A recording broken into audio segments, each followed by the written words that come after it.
Hello friends, कैसा आप सब लोग। तो फ्रेंड्स, आज की वीडियो में बात करेंगे आपके महत्वपूर्ण मनोवैज्ञानिकों के बारे में, जैसा आपका जीन पियाजे, कोलबर्ग, वाइगोत्स्की और नोम चोम्स्की। देखिए, चार ऐसे मनोवैज्ञानिक हैं जो आपके एग्जाम में कंफर्म पूछा जाता है, आपका एक एक नंबर इन सभी से। यानी कुल मिला के आपके लगभग 5 नंबर आज की वीडियो से आपके पक्के हो जाएंगे।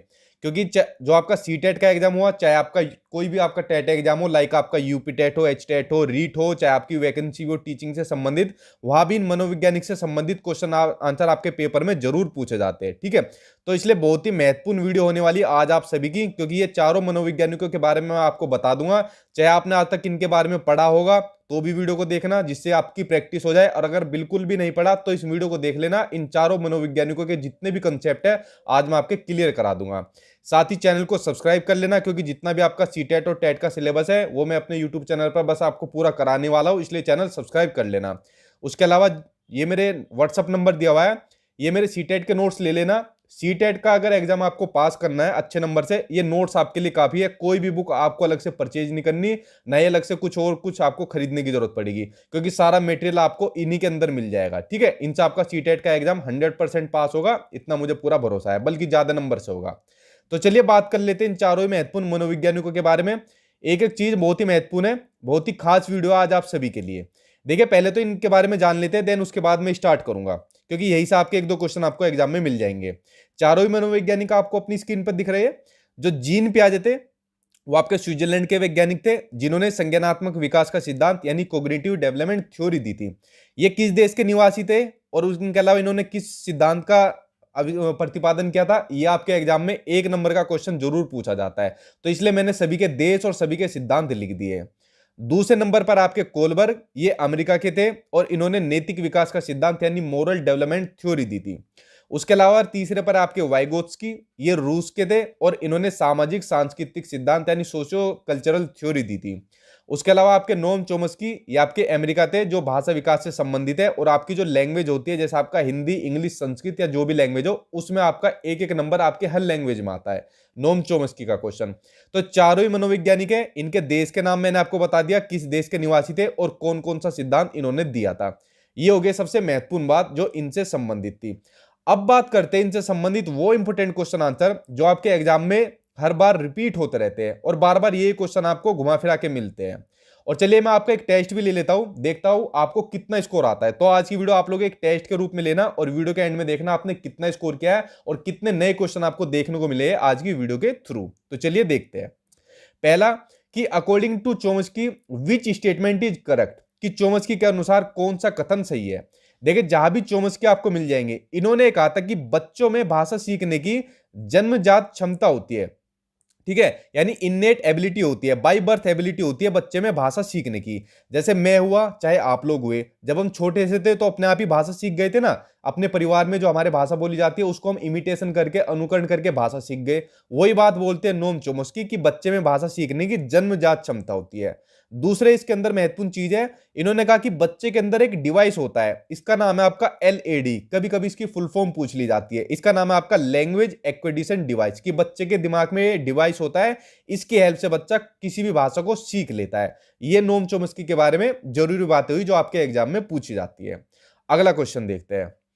अगला क्वेश्चन आपको दिया हुआ है, देखिए इसके ऊपर तो वेरी वेरी इंपोर्टेंट लगा लेना, यहां से एक नंबर आपका पक्का आएगा। ठीक है, देखिए, पियाजे के अनुसार निम्नलिखित में से कौन सी अवस्था में बच्चा अमूर्त संकल्पनाओं यानी जो एब्स्ट्रैक्ट आपकी कंसेप्ट होते हैं उनके विषय में तार्किक चिंतन करना स्टार्ट कर देता है, यानी कि लॉजिकल थिंकिंग स्टार्ट करना कर देता है। देखिए, जीन पियाजे का मैंने आपको बता दिया, संज्ञानात्मक विकास का सिद्धांत दिया था, इसमें इन्होंने विकास की 4 अवस्थाएं बताई थी। पहले नंबर पर थी आपकी सेंसरी मोटर स्टेज, जो कि होती है आपकी जन्म से लेकर 2 साल तक की। दूसरे नंबर पर होती है आपकी प्री ऑपरेशनल स्टेज, ये जो कि होती है आपकी 2 साल से लेकर 7 साल तक की। तीसरी होती है आपकी कॉन्क्रीट ऑपरेशनल स्टेज, जो कि होती है आपकी 7 साल से लेकर 11 साल। और लास्ट में होती है आपकी फॉर्मल ऑपरेशनल स्टेज, जो कि 11 साल से प्लस की होती है, 11 से 15 साल तक की भी कहीं कहीं दिया हुआ है। तो 4 स्टेज हो गई। इनके जो ईयर दिए हुए ये भी आपको पूछा जाता है और इन अवस्थाओं के नाम भी आपके एग्जाम में पूछे जाते हैं। ये तो बात हो गई इन अवस्थाओं की। ठीक है, अब क्वेश्चन ये पूछा हुआ है कि बच्चा अमूर्त संकल्पनाओं, मूर्त चीजें होती है जिनको देख सकते हैं, पकड़ सकते हैं, छू सकते हैं, लेकिन अमूर्त वो हो सकते हैं जो सेम इसका अपोजिट होता है। तो उसके बारे में तार्किक चिंतन जो स्टार्ट करता है वो बच्चा स्टार्ट करता है फॉर्मल ऑपरेशनल स्टेज में, यानी औपचारिक संक्रियात्मक अवस्था, जो 11 साल से प्लस की होती है। ठीक है, आंसर सेकंड हो जाएगा। बहुत ही महत्वपूर्ण क्वेश्चन है, वेरी वेरी इंपोर्टेंट लगा लेना, 1 नंबर का इससे रिगार्डिंग जरूर आपके एग्जाम में जरूर पूछा जाएगा। ठीक है, और क्वेश्चन कोई भी मत छोड़ना, सारे महत्वपूर्ण मैंने छाट के लिया आप लोगों के लिए क्वेश्चन। अगला क्वेश्चन आपको दिया हुआ है, लॉरेंस कोलबर्ग के सिद्धांत में कौन सा स्तर नैतिकता को, ठीक है, यानी मोरालिटी की अनुपस्थिति को, यानी एब्सेंस को सही अर्थ में सूचित करता है। देखिए, लॉरेंस कोलबर्ग ने नैतिक विकास का सिद्धांत दिया था, मैंने आपको ऊपर बता दिया था, और इस सिद्धांत में इन्होंने कितनी स्टेज बताई थी, इसमें इन्होंने स्टेज बताई थी 3। जीन पियाजे ने 4 स्टेज बताई थी, इन्होंने 3 स्टेज बताई थी। इनकी भी 3 स्टेज की 2-2 स्टेज थी। ठीक है, लेकिन आप लोग 3 याद करिए। तो 3 स्टेज में चाहे तो आप इसको लिख सकते हो। पहली स्टेज थी आपकी प्री कन्वेंशनल स्टेज, मैं शॉर्ट में लिख देता हूं ताकि आपको चीजें याद हो जाए। प्री कन्वेंशनल स्टेज ये होती है आपकी पहली स्टेज, जो कि होती है आपकी 4 साल से लेके 10 साल तक की। दूसरी होती है आपकी कन्वेंशनल स्टेज। ठीक है, ये होती है आपकी कन्वेंशनल स्टेज, और बहुत ही महत्वपूर्ण चीज है जो मैं अभी आपको बता रहा हूं, आपके पेपर में यही से पूछा जाता है क्वेश्चन। ठीक है, ये होती है आपकी 10 साल से लेके 13 साल तक की। और तीसरी होती है आपकी पोस्ट कन्वेंशनल स्टेज, ये होती है आपकी तीसरी अवस्था, पोस्ट कन्वेंशनल स्टेज, जो कि आपकी 13 साल से प्लस की होती है। अब इसमें बात कर रहा है कि कौन सा स्तर यानी कौन सी स्टेज नैतिकता की अनुपस्थिति को सही अर्थ में सूचित करता है, यानी किस स्टेज में अनुपस्थिति रहती है नैतिकता की। देखिए, जो आंसर है इसका सही हुआ आंसर पहला, स्तर 1। देखो, 4 साल से स्टेज आपकी शुरू हो रही है, इसका मतलब जन्म से लेके 4 साल तक के बच्चे के अंदर आपके नैतिकता होती नहीं है। बच्चों को पता ही नहीं है नैतिकता होती क्या है। बच्चा देखना अपने मम्मी को भी मारता है, पापा को भी मारता है, घर में जो दादा है उसको भी मारना शुरू कर देता है, उसे पता थोड़ी है कि बड़ों को मारना चाहिए। तो नैतिकता आपके 4 साल तक के बच्चे में नहीं होती, तो आपका लेवल 1 हो जाएगा, स्तर पहला से हो जाएगा।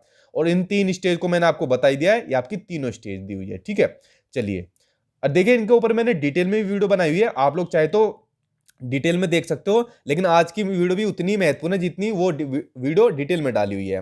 अगला क्वेश्चन आपका, लेव वाइगोत्स्की के अनुसार संज्ञानात्मक विकास का मूल कारण क्या है। ठीक है, देखिए मैंने आपको क्या कहा था, वाइगोत्स्की के आगे जहां भी वाइगोत्स्की आपको दिखेंगे उस ऑप्शन में आपको समाज या फिर आपका सोशल वो जरूर देखने को मिलेगा। क्यों?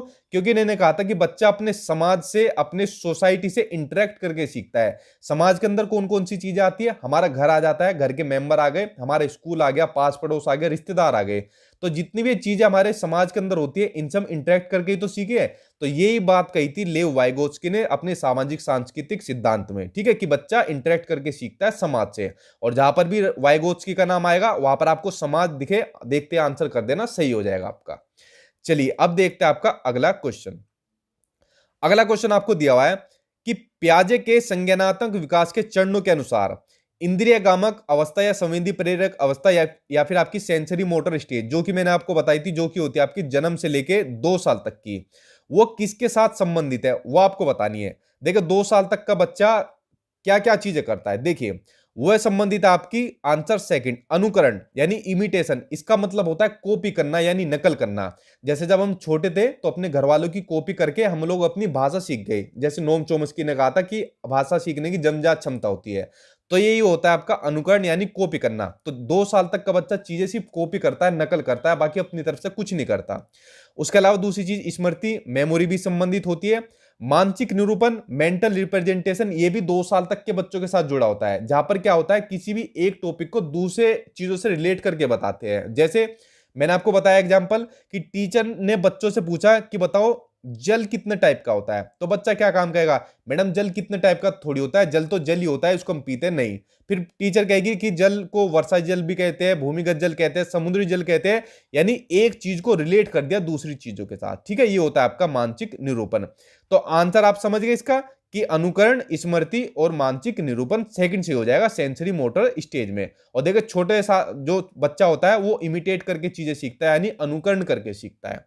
आगे देखते हैं, अगला क्वेश्चन आपको दिया हुआ है, वाइगोत्स्की के अनुसार जब एक वयस्क बच्चे के निष्पादन के वर्तमान स्तर को सहयोग द्वारा विस्तारित किया जाता है तो इसे क्या कहते हैं। इस क्वेश्चन के ऊपर ही वेरी वेरी इंपोर्टेंट लिख लेना, 1 नंबर का आपके एग्जाम में कंफर्म यहां से पूछा जाएगा। देखिए, इसको ध्यान से समझना, जहां पर भी आपको वाइगोत्स्की आएगा, समाज सांस्कृतिक तो आपको देखने को ही मिलेगा समाज, उसके अलावा ये 2 टर्म आपको जरूर देखने को मिलेगी, स्कैफोल्डिंग और आपका जोन ऑफ प्रोक्सिमल डेवलपमेंट। ठीक है, समीपस्थ विकास का क्षेत्र, या इसको जेडपीडी बोल देते हैं। अब इन दोनों को ध्यान से समझना, मैं आपको बताता हूं। इसमें आपका पहली चीज है स्कैफोल्डिंग। स्कैफोल्डिंग को क्या बोलते हैं? स्कैफोल्डिंग को बोलते हैं टेम्परेरी सपोर्ट, चाहे तो आप इसको लिख सकते हो टेम्परेरी सपोर्ट या फिर टेम्परेरी हेल्प। जैसे हम छोटे थे, तो जब हम छोटे से थे तो साइकिल चलाते थे हम, तो जब साइकिल हमसे चलती नहीं थी तो हमारे कौन सपोर्ट करता था? जो हमारे बड़े बहन भाई थे, हमारे मम्मी पापा थे, चाचा ताऊ थे, तो हमारी हेल्प करते थे हमारी साइकिल चलाने में। तो क्या देते थे वो हमें? वो देते थे हमें टेम्परेरी हेल्प या टेम्परेरी सपोर्ट। ये कहा जाता है आपका स्कैफोल्डिंग। आंसर भी आपका तीसरा ही सही है कि जब बच्चे के निष्पादन के वर्तमान स्तर को सहयोग द्वारा, ठीक है, वही मैंने कही ना, टेम्परेरी सपोर्ट द्वारा विस्तारित उसको किया जाता है, तो वो होती है आपकी स्कैफोल्डिंग। इसको आप समझ गए साइकिल वाले एग्जांपल से। दूसरी इसके अंदर एक और टर्म है आपकी जोन ऑफ प्रोक्सिमल डेवलपमेंट। ये क्या होता है? जो वास्तविक विकास का स्तर होता है और जो संभावित विकास का स्तर होता है, उसके डिफरेंस को यानी अंतर को बोलते हैं। जैसे कि भाई आपका वास्तविक विकास है इतना 80 नंबर का, भाई सीटेट में या टेट में आपको 90 नंबर चाहिए पास होने के लिए, लेकिन आप लोग लाते हो मान लीजिए 80, 81, 81, 82, 83 इतने तक ले आए, तो ये तो हो गया आपका वास्तविक विकास। संभावित कितना है? मैं आपसे एक बात कहता हूं कि अगर आप लोग मेरी वीडियो सभी तरीके से अच्छी तरीके से देख लोगे, चैनल के साथ जुड़े रहोगे या नोट्स को ले लोगे, तो संभावित विकास मान के चलिए 120 प्लस का आप लोग इजीली स्कोर ला सकते हो। ठीक है, तो ये हो गया आपका संभावित विकास, ये हो गया आपका वास्तविक विकास। इसके बीच का जो अंतर है यानी डिफरेंस है, वो होता है आपका ZPD, zone of proximal development. Answer इसमें दूसरा सही हो जाएगा। ठीक है, ये आप समझ गए जेडपीडी के बारे में और स्कैफोल्डिंग के बारे में, दोनों ही महत्वपूर्ण टर्म है। और इसका आंसर मैंने आपको बता ही दिया, स्कैफोल्डिंग होता है। चलिए अब चलते हैं अगले क्वेश्चन पे, और देखिए चैनल से जुड़े रहना, सीटेट नहीं आगे के एग्जाम भी मैं आपको पास करा दूंगा, बस पढ़ते रहना आप लोग, और जितनी चीजें बताता हूं बोलता हूं उनको कर लेना। और जो लोग नए आए वो चैनल को जरूर सब्सक्राइब कर लेना, क्योंकि इन एग्जाम के पास होने के बाद जो आगे वैकेंसी निकलेगी उसके लिए भी मैं आपकी तैयारी कराऊंगा, ताकि आप लोगों को एक गवर्नमेंट जॉब मिल सके। बेसिकली लड़ाई उसी चीज के लिए है। अगला क्वेश्चन है, चोम्स्की के गहरी संरचनाओं यानी जो डीप स्ट्रक्चर है उसके संदर्भ का क्या अर्थ है? देखो नोम चोम्स्की आगे मैंने क्या कहा था कि बच्चे में भाषा सीखने की जन्मजात क्षमता होती है, ये इन्होंने कहा था। एक एलईडी डिवाइस कहा था, और जहां पर भी नोम चोम्स्की देखने को मिलेंगे वहां आपको सार्वभौमिक व्याकरण या फिर यूनिवर्सल ग्रामर, या फिर एक और नाम इसका कहीं कहीं देखने को मिलता है, इसको भी लिख लेना, स्ट्रक्चरल ग्रामर, इसको भी लिख लो। ठीक है, ये वर्ड आपको जरूर देखने को मिलेंगे जहां भी नोम चोम्स्की का आपको मतलब देखने को मिलेगा। जहां पर भी आपको देखने को मिले यूनिवर्सल ग्रामर, स्ट्रक्चरल ग्रामर या फिर सार्वभौमिक व्याकरण, देखते आंसर उसके ऊपर ऑप्शन पे लगा देना, आपका सही होगा। ठीक है, यही आपके ऑप्शन में दिया हुआ है कि सार्वभौमिक व्याकरण सभी भाषाओं और मानव मस्तिष्क की एक जन्मजात क्षमता के अनुरूप अंतर्निहित होते हैं। जन्मजात क्षमता भी आ गई। ठीक है, चलिए अब देखते हैं आपका अगला क्वेश्चन। अगला क्वेश्चन आपको दिया हुआ है, देखो इस क्वेश्चन को ध्यान से पढ़ना, बहुत ही महत्वपूर्ण है। इसमें आपकी एक स्टोरी भी आ रही है जो कि आपकी कोलबर्ग से संबंधित है, कि एक बच्चा तर्क प्रस्तुत करता है कि हिंज को दवाई की चोरी नहीं करनी चाहिए थी। वह दवाई जो उसकी पत्नी की जान बचाने के लिए जरूरी थी। हिंज ने चोरी कर ली थी ना, उसकी पत्नी की तबीयत खराब थी, तो जिसने दवाई बनाई थी वो दे नहीं रहा था कि भाई मैंने आविष्कार किया था, मैं क्यों तुमको दूं, मैं तो उसको ज्यादा रेट पर दूंगा, तुम्हें फ्री में दे देगी तो मेरा तो नुकसान हो जाएगा। ठीक है, तो ये उसमें ये पूछा है कि क्योंकि यदि वो ऐसा करता है तो उसे पकड़ा जाएगा और जेल भेज दिया जाएगा। यहां पर हिंज ये सोच रहा है। ठीक है, तो कोलबर्ग के अनुसार बच्चा नैतिक समझ की किस अवस्था के अंतर्गत आता है? देखिए यहां पर क्या सोच रहा है बच्चा कि अगर उसने हिंज ने चोरी की तो उसको जेल में जाना पड़ेगा, और जो आपकी स्टेज मैंने आपको बताई थी प्री कन्वेंशनल स्टेज, 4 साल से लेकर 10 साल तक का बच्चा, उसी की आपकी एक सब स्टेज होती है दंड एवं आज्ञा पालन अभिविन्यास। ठीक है, इसमें बच्चा की जो नैतिकता होती है वो आपकी सजा पर या फिर आपके आज्ञा पालन पर निर्भर होती है, आधारित होती है। कि जब हिंज ने चोरी की तो बच्चे ने सोचा कि अगर वह चोरी करेगा तो उसको क्या मिलेगी, उसको सजा मिलेगी। ठीक है, तो आंसर इसमें आपका सी हो जाएगा, फोर्थ हो जाएगा। ये आपकी प्री कन्वेंशनल स्टेज की एक सब स्टेज है। चलिए अब देखते हैं अगला क्वेश्चन। अगला क्वेश्चन आपको कि पियाजे के अनुसार विशिष्ट मनोवैज्ञानिक संरचनाओं यानी अनुभव से सही अर्थ निकालने के व्यवस्थित तरीकों को क्या कहा जाता है? तो देखो इसको कहा जाता है स्कीमा। ठीक है, अब स्कीमा के बारे में महत्वपूर्ण चीज है जो आपको क्वेश्चन में बता दी। अब स्कीमा को आप लोग ऐसे समझ सकते हो कि वो एक्टिविटीज जो हमारे माइंड द्वारा हमारी बॉडी करती है। जैसे अभी आप लोगों ने क्या काम किया होगा, अभी आप लोगों के हाथ में अपना एक मोबाइल होगा, इस मोबाइल में आप लोग मेरी वीडियो देख रहे हो। अब आपके माइंड में क्या चीज चल रही है कि अपने हाथ से आपने मोबाइल को पकड़ा हुआ है। अगर अपने माइंड में ये चीज नहीं होगी तो मोबाइल छूट जाएगा आपके हाथ से, या फिर जैसे मान लीजिए आपकी तरफ को कोई बॉल फेंके कि ले पकड़ो, तो आप बॉल को अगर माइंड के अकॉर्डिंग हमारे हाथ पैर सही चलेंगे तो हम लोग क्या काम करेंगे, बॉल को पकड़ लेंगे, वरना तो हमारे सर पर ही आके लगेगी। ठीक है, तो यही होता है आपका स्कीमा कि वो एक्टिविटी जो हमारे माइंड द्वारा हमारी बॉडी करती है। ठीक है, या क्वेश्चन में जो आपको चीज दी हुई है ये है आपका स्कीमा, और स्कीमा किससे संबंधित है, आपके जीन पियाजे से। चलिए अब देखते हैं अगला क्वेश्चन। और देखिए अगर आपके जितने भी क्वेश्चन गलत हो रहे हैं, हो सके तो रजिस्टर के अंदर नोट डाउन कर लेना, क्योंकि सभी महत्वपूर्ण क्वेश्चन है और यही से आपके एग्जाम में देखने को मिलेंगे। अगला क्वेश्चन है कि according to Kohlberg are teacher can install moral values in children by, कि कोलबर्ग के अनुसार शिक्षक बच्चों में नैतिक मूल्यों का विकास कैसे कर सकता है। देखिए अगर बच्चे के अंदर नैतिक मूल्यों का विकास करना है कि हम क्या क्या चीजें सही है, क्या चीजें उचित है एक अच्छे समाज के लिए, एक अच्छा नागरिक बनने के लिए, तो सबसे बढ़िया काम होता है कि नैतिक मुद्दों पर जो आधारित चर्चाएं होती है, जो डिस्कशन होता है नैतिक मुद्दों पर, उसमें उनको इन्वॉल्व कर दो, उनमें शामिल कर दो। सबसे बढ़िया, सबसे मोस्ट अप्रोप्रिएट आंसर आपका यही होगा। ठीक है, आंसर 4 सही हो जाएगा। अगला क्वेश्चन देखते हैं। अगला क्वेश्चन आपका कि वाइगोत्स्की के सिद्धांत में विकास के निम्नलिखित में से कौन से पहलू की उपेक्षा की जाती है, किसको नेग्लेक्ट किया जाता है। देखिए वाइगोत्स्की आ गए, तो मैंने कहा था जहां भी वाइगोत्स्की आएगा वहां पर आपको समाज जरूर देखने को मिलेगा, समाज के साथ साथ आपको संस्कृति भी देखने को मिल रही है, क्योंकि इन्होंने सामाजिक सांस्कृतिक सिद्धांत दिया था।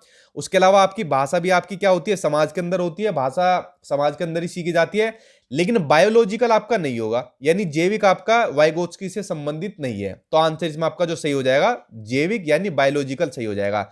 ये तीनों ही चीज आपके वाइगोत्स्की से जुड़ी हुई है। ठीक है, इन तीनों को भी देख लेना। चलिए अब देखते हैं अगले क्वेश्चन पर, और सभी महत्वपूर्ण क्वेश्चन है आपके, सीधे सीटेट यूपीटेट नहीं, आपकी टीचिंग वैकेंसी में भी यही से क्वेश्चन पूछे गए हैं, इसलिए इतने इंपॉर्टेंट क्वेश्चन है आप लोगों के लिए। अगला क्वेश्चन आपका कि अकॉर्डिंग टू पियाजे, यानी पियाजे के अनुसार बच्चों का चिंतन वयस्कों से यानी जो बड़े होते हैं डैश में भिन्न होता है बजाय डैश के। देखिए पियाजे यहां पर बोलते हैं कि जो बच्चों का चिंतन होता है यानी जो बच्चा चीजें सोचता है, जो बड़े होते हैं तो उनमें भाई प्रकार में भिन्न होता है। जो बड़े होते हैं जैसे हम लोग हुए वो अलग टाइप से सोचते हैं, छोटा बच्चा वो अलग टाइप से सोचेगा। ठीक है, उसके अलावा मात्रा में नहीं होता, ये आपके सिर्फ प्रकार में भिन्न होता है बजाय मात्रा के। मात्रा का फर्क थोड़ी है कि किसकी क्वांटिटी कितनी है, क्वांटिटी के बेस पर पता थोड़ी चलेगा। तो मात्रा में नहीं होता, प्रकार में भिन्न होता है। बड़ों का चिंतन थोड़ा ज्यादा होता है, बच्चों का कम होता है, दोनों के सोचने की जो एबिलिटी है वो भी अलग अलग होती है। ठीक है, आंसर तीसरा सही हो जाएगा। अगला क्वेश्चन देखते हैं।